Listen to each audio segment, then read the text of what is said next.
اعوذ باللہ من الشیطان الرجیم پناہ مانگتا ہوں میں اللہ کی شیطان مردود سے۔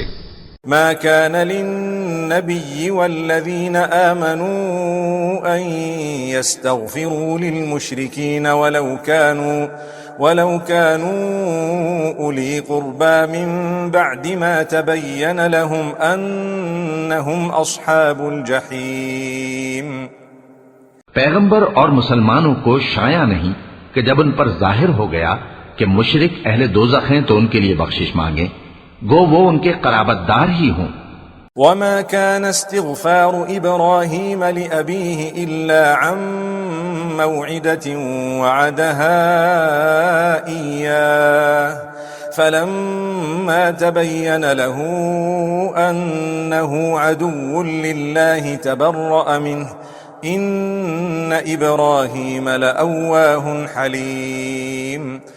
اور ابراہیم کا اپنے باپ کے لیے بخشش مانگنا تو ایک وعدے کے سبب تھا جو وہ اس سے کر چکے تھے، لیکن جب ان کو معلوم ہو گیا کہ وہ اللہ کا دشمن ہے تو اس سے بیزار ہو گئے۔